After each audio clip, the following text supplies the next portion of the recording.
Assalamualaikum warahmatullahi wabarakatuh. Izin memperkenalkan diri, nama saya Azahra Aulia dengan NPM 2414151030. Di sini saya akan membahas mengenai Repong Damar. Repong Damar bukan hanya sekedar hutan, melainkan sistem agroforestry yang sudah diwariskan secara turun-temurun oleh masyarakat pesisir barat. Di sini, kearifan lokal dan kelestarian alam bersatu, di mana menghasilkan getah damar yang sudah dikenal oleh mancanegara. Dalam pembahasan kali ini, saya akan membahas mengenai konservasi damar mata kucing Sorea javanica berbasis masyarakat di zona tradisional Taman Nasional Bukit Barisan Selatan. Adapun yang melatar belakangi penelitian ini, yang pertama, hutan konservasi memiliki nilai ekologis dan sosial yang tinggi. Yang kedua, masyarakat sekitar TNBBS sangat bergantung pada sumber daya hutan. Yang ketiga, salah satu sumber ekonomi utama adalah getah damar atau Sorea javanica. Terdapat 4 tujuan penelitian dalam pengamatan ini. Yang pertama, mengidentifikasi potensi pohon damar mata kucing. Yang kedua, mengidentifikasi bentuk pemanfaatan dan pelestarian damar. Yang ketiga, menganalisis faktor yang mempengaruhi pengambilan getah damar. Dan yang keempat, menyusun rumusan konservasi damar berbasis masyarakat. Penelitian ini dilakukan di zona tradisional Taman Nasional Bukit Barisan Selatan atau TNBBS, Pekon Labuhan Mandi, dan Pekon Penengahan, Waikrooi, Lampung, dengan luas zona tradisionalnya kurang lebih sekitar 1.845 hektar. Dalam penelitian ini menggunakan pengumpulan data primer dan sekunder yang dilakukan dengan observasi lapangan, wawancara semi terstruktur, dan FGD atau Focus Group Discussion. Dengan analisis vegetasi, dengan plot berpetak dan analisis faktor menggunakan SPSS. Metode pengumpulan data dilakukan dengan studi literatur yang dilakukan di TNBBS dan Pekon Labuhan Mandi. Dengan analisis vegetasi menggunakan kombinasi jalur berpetak, survei lapangan, wawancara, dan observasi lapang. Dan menggunakan focus group discussion wawancara semi struktur menggunakan kuesioner wawancara mendalam. Analisis data dalam penelitian ini dilakukan dengan analisis vegetasi, yaitu mengukur kerapatan, frekuensi, dominansi, spesies damar. Ini adalah langkah metodologis dalam kehutanan untuk mengetahui struktur komunitas tumbuhan.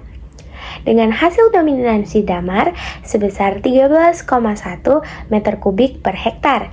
Jumlah pohon terdapat 56 individu per hektar dengan potensi produksi getah yaitu 59 kg per hektar.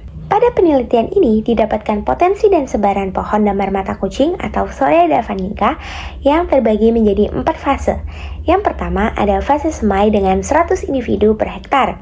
Yang kedua, fase pancang dengan 40 individu per hektar, dan fase tiang 26 individu per hektar, serta fase pohon 56 individu per hektar. Pada grafik ini diberikan gambaran tentang struktur populasi damar di lokasi penelitian, yang mana data ini menunjukkan bahwa regenerasi yang baik terdapat pada 100 semai per hektar. Setelah dilakukan analisis vegetasi, didapatkan hasil bahwa fase pohon pada pohon damar memiliki peran ekologis yang paling besar karena dominansi dan frekuensinya yang tinggi.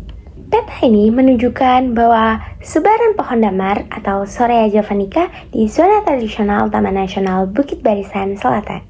Tabel ini membandingkan aspek manajemen pengelolaan pohon damar di dua lokasi yang berbeda, yaitu Pekon Labuhan Mandi dan Pekon Penerangan, yang membahas konteks yang sama, yaitu ekonomi hijau damar.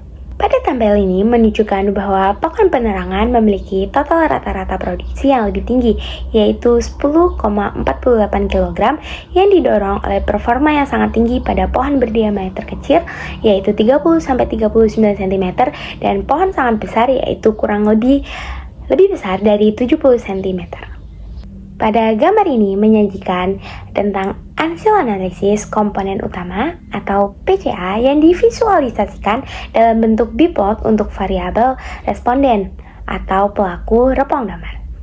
Konservasi damar mata kucing atau Soraya javanica berbasis masyarakat dilakukan berdasarkan Peraturan Pemerintah Nomor 28 Tahun 2011 yang dimana membahas mengenai pengelolaan kawasan suaka alam dan kawasan pelestarian alam di mana pemanfaatan tradisional di Taman Nasional diperbolehkan untuk hutan bukan kayu seperti getah damar.